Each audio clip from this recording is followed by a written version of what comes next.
Hello students, competitive sociology के भाग 18 में आप सबका स्वागत है। तो हमारा पहला क्वेश्चन आज का कॉम्पिटेटिव सोशोलॉजी के पार्ट 18 का पहला क्वेश्चन है अपना। आकबर्न और नीमकोफ ने सामाजिक परिवर्तन का सांस्कृतिक विलंबना का सिद्धांत, इसको सांस्कृतिक पिछड़ापन भी कहा जाता है, किस पुस्तक में दिया था? तो आकबर्न और नीमकोफ ने 1922 में एक पुस्तक लिखी थी जिसका नाम सोशल चेंज था। उसमें इन्होंने इस संस्कृति को दो भागों में बांटा, भौतिक और अभौतिक संस्कृति। भौतिक संस्कृति वो होती है जिसे हम देख पाते हैं, जैसे नदियाँ, पुल, जो मनुष्य के द्वारा जो बनाए गए हैं, जैसे फर्नीचर हो गया, सड़कें, नदियाँ, पुल आदि है। और अभौतिक संस्कृति वो होती है जिनको हम देख नहीं पाते, जैसे मूल्य, आदर्श, नियम है। तो इन्होंने बताया जब समाज के अंदर परिवर्तन आता है तो भौतिक संस्कृति में परिवर्तन तेजी से आता है, जिसको हम देख पाते हैं। जैसे हमने देखो, पहले गुफा में रहते थे और आज हम बड़ी बड़ी बिल्डिंग, बंगलों में रहने लग गए। उसके मुकाबले में अभौतिक संस्कृति में परिवर्तन काफ़ी धीमा होता है। इसका मतलब अभौतिक संस्कृति है वो भौतिक संस्कृति से विकास के मामले में पिछड़ जाती है।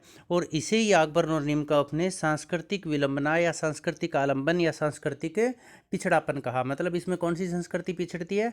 अभौतिक संस्कृति भौतिक संस्कृति से विकास के मामले में पिछड़ जाती है। ये इन्होंने सोशल चेंज पुस्तक 1922 में लिखी थी, उसमें वर्णन किया।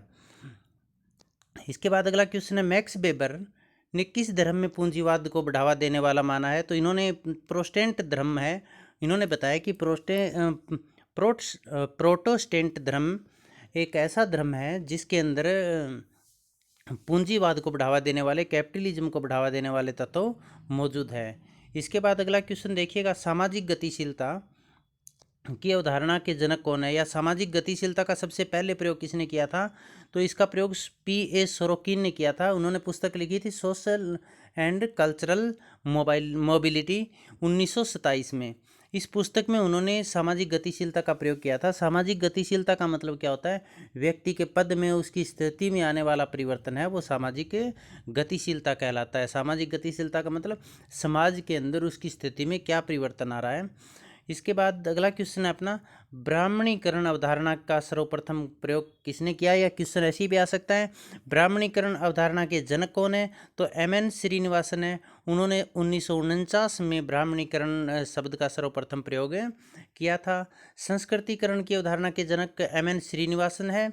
इन्होंने 1952 में, M.N. श्रीनिवासन ने 1949 में ब्राह्मणीकरण शब्द का प्रयोग किया था। तो 1952 में इन्होंने संस्कृतिकरण शब्द का प्रयोग किया। संस्कृतिकरण का मतलब ये होता है कि निम्न जातियाँ उन जो उच्च जाति है उनकी नकल करना शुरू कर देती है, उनके मूल्यों को, खान पान को, पहनावे को, रीति रिवाज, रस्में को अपना लेती है और अपने आप को उच्च जाति घोषित कर देती है। इसे संस्कृतिकरण कहा गया।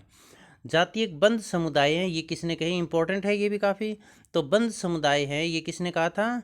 Cast is a closed community, ये बात कही थी मैक्स वेबर ने। और जाति एक बंद वर्ग है, दोनों में अंतर देखो। इन्होंने क्या था, मजूमदार और मदान ने क्या कहा था? Caste is a closed class. और इन्होंने क्या कहा था, मैक्स वेबर ने? Caste is a closed community. जाति एक बंद समुदाय है, ये बात किसने की? मैक्स वेबर ने। और जाति एक बंद वर्ग है, ये बात किसने कही थी? मजूमदार और मदान ने। इसका मतलब ये मान लीजिए जाति है, ये बंद वर्ग या समुदाय क्यों है? क्योंकि एक बार किसी भी जाति ने, व्यक्ति ने जन्म ले लिया तो उसको फिर उस परिवर्तन नहीं कर सकता है। वो अपनी जाति है उससे बाहर नहीं निकल सकता, अन्य जाति को नहीं अपना सकता। इसके बाद अगला क्वेश्चन आएगा अपना, जाति शब्द का प्रयोग सबसे पहले कब और किसने किया था? तो पुर्तगाल के ग्रेरिया डी ओरोटा नाम के जो समाजशास्त्री थे, विद्वान थे, उन्होंने 1665 में जाति शब्द का सबसे पहले प्रयोग किया था। तो पुर्तगाल के ग्रेरिया डी ओरोटा ने 1665 में जाति शब्द का प्रयोग किया।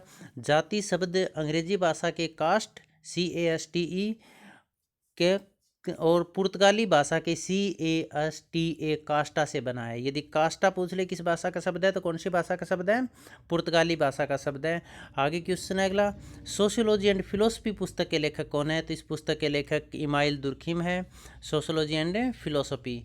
अगला क्वेश्चन अपना है, सामूहिक प्रतिनिधान की तथ्य किसका है? तो सोशियोलॉजी एंड फिलोसफी पुस्तक जो इन्होंने लिखी थी, उन्होंने उस पुस्तक में इमाइल दुर्खिम ने सामूहिक प्रतिनिधान की को ही सामाजिक तथ्य माना है। उन्होंने उस पुस्तक में सामाजिक तथ्य की अवधारणा को समझाया।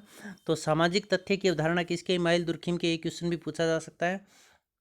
तो सामूहिक प्रतिनिधानी सामाजिक तथ्य, इसका मतलब किसी भी मूल्यों को, नियमों को यदि पूरा समूह प्रतिनिधि मानने लग जाए, उसका प्रतिनिधित्व करने लग जाए, तो उसको सामूहिक प्रतिनिधान कहा जाता है और यही सामाजिक तथ्य है। रिलीजन शब्द है, रिलीजन का मतलब धर्म, शब्द रिलीजियस या फिर रिलीजियो से बना है, ये जिसका अर्थ होता है बांधना। ये शब्द किस भाषा के शब्द हैं? कौन कौन से? रिलीजियस और रिलीजियो, ये कौन सी भाषा के शब्द है? लैटिन भाषा के शब्द है, जिसका मतलब होता है बांधना। और रिलीजन धर्म है, वो संस्कृत भाषा के धृत धातु से बना है, जिसका अर्थ होता है धारण करना भी। शक्ति की शून्य योग की अवधारणा किसकी है? बहुत इंपॉर्टेंट है। Zero sum theory of power, ये किसकी है? टालकट पार्सन्स की है। इन्होंने बताया था शक्ति सकारात्मक और नकारात्मक होती है, और उन दोनों को यदि प्लस कर दें आप, सकारात्मक प्लस नकारात्मक, उन दोनों को जोड़ दें तो उनका योग क्या आता है? शून्य आता है। तो शक्ति की शून्य योग की उदाहरण है वो टालकट पार्सन्स की है। शक्ति की तुलना मुद्रा से किसने की? तो शक्ति की तुलना किसने की थी? मुद्रा के साथ तुलना टालकट पार्सन्स ने की थी। टालकट पार्सन्स ने कहा था मुद्रा में भी परिचालन होता है और शक्ति में भी परिचालन होता है। प्रजातांत्रिक विकेंद्रीकरण का सिद्धांत किसका था? डेमोक्रेटिक डिसेंट्रलाइजेशन, ये किसका सिद्धांत था? ये महात्मा गांधी का था। उन्होंने कहा लोकतांत्रिक तो ठीक है, लेकिन लोकतांत्रिक निम्न स्तर से होना चाहिए, या ग्राम पंचायत है, इसका सबसे पहले तरफदारी किसने की थी? महात्मा गांधी ने की थी। तो इन्होंने जो प्रजातांत्रिक विकेंद्रीकरण का सिद्धांत दिया था, भी निम्न स्तर पर प्रजातंत्र की व्यवस्था होनी चाहिए, तभी उच्च स्तर पर प्रजातंत्र सफल हो सकता है। उसी के आधार पर देखिए भारत में त्रिस्तरीय पंचायती राज सिस्टम लागू किया गया है। निम्न स्तर पर ग्राम पंचायतें, मध्यम स्तर या ब्लॉक स्तर पर पंचायत समिति, और जिला स्तर पर जिला परिषद काम कर रही है। तो ये प्रजातांत्रिक विकेंद्रीकरण है। विकेंद्रीकरण का मतलब पावर है, शक्ति है, उसको बांटना। प्रजातांत्रिक का मतलब प्रजातांत्रिक जो सिस्टम है उसमें पावर को बांटना, निम्न स्तर पर पावर को देना। माध्यमिक संबोधन शब्द का सर्वप्रथम किसने प्रयोग किया था? ये टाइलर ने किया था, नातेदारी के अंतर्गत। माध्यमिक संबोधन क्या होता है? भी कई नाते ऐसे होते हैं जिसके सीधे नाम नहीं लिए जाते। जैसे कोई बहू है, वो अपने हस्बैंड का सीधा नाम नहीं लेती, तो वो किस नाम से बुलाते हैं उसको?